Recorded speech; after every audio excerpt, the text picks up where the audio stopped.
So the return on investment for implementing Gather AI drones was presented to us to be about a year to a year and a half. And in actuality, what we saw was almost less than a year. We had 4 people total before. So we were doing the same amount of work, and I think more efficiently, with myself and 1 employee than when I had 4 employees. But again, that's what you're looking at, right? You're looking at your efficiency, you're looking at your accuracy, you're looking at savings. Everybody's trying to save money. Everybody's trying to be as lean as possible.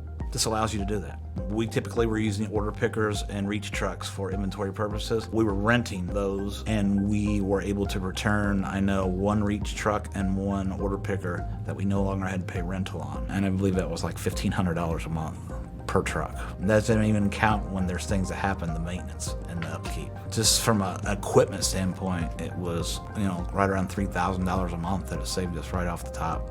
And it's also helped with a lot of the clients now would ask us, can you send us an inventory count or ad hoc inventory cycle count, or can we see a picture? So all those things combined has helped us with our ROI.